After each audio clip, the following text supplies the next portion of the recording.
যেভাবে হোক অবিলম্বে ইরান ছাড়ুন, ভারতীয়দের নির্দেশিকা দূতাবাসের।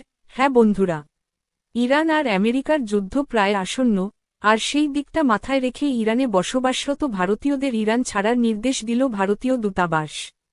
সোমবার ইরানের ভারতীয় দূতাবাসের তরফ থেকে জারি করা হয়েছে বিশেষ নির্দেশিকা।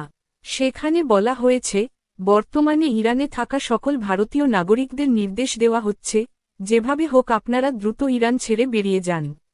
নিজেদের পাসপোর্ট, পরিচয়পত্র এবং অভিবাসন সংক্রান্ত যাবতীয় নথিপত্রও নিজেদের হাতের কাছে তৈরি রাখুন। মধ্যপ্রাচ্যে যুদ্ধের মেঘ, পরিস্থিতি যে দিকে এগোচ্ছে তাতে আশঙ্কা করা হচ্ছে শীঘ্রই ইরানে হামলা চালাতে পারে আমেরিকা।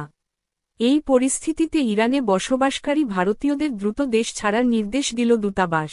বিগত কয়েক মাস ধরেই দুদেশের মধ্যে সংঘাত চলছে। সাম্প্রতিক অতীতে ইরানের কাছে সমুদ্রে রণতরী, যুদ্ধবিমান এবং সামরিক সরঞ্জাম মোতায়েন করেছে আমেরিকা। মার্কিন সংবাদমাধ্যমের প্রতিবেদন অনুযায়ী, আমেরিকার সেনা হোয়াইট হাউসকে ইতিমধ্যেই জানিয়ে দিয়েছে যে তারা ইরানে হামলা চালানোর জন্য প্রস্তুত। আপাতত মার্কিন প্রেসিডেন্ট ডোনাল্ড ট্রাম্পের সবুজ সংকেতের অপেক্ষাতেই রয়েছে তারা। মার্কিন সরকারের উচ্চপদস্থ এক আধিকারিকের কথায়, চলতি সপ্তাহেই ট্রাম্প কোনো সিদ্ধান্ত নেবেন কি না, তা এখনও স্পষ্ট নয়।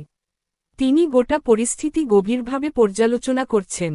বর্তমানে পরমাণু চুক্তি নিয়েও ইরান এবং আমেরিকার মধ্যে আলোচনা চলছে। ট্রাম্প কার্যত হুঁশিয়ারি দিয়ে আগেই জানিয়ে দিয়েছিলেন, যদি ইরান চুক্তিতে সম্মত না হয়, তাহলে যুদ্ধ ছাড়া আর কোনো পথ খোলা থাকবে না। নিজেদের পাসপোর্ট, পরিচয়পত্র এবং অভিবাসন সংক্রান্ত যাবতীয় নথিপত্রও নিজেদের হাতের কাছে তৈরি রাখুন।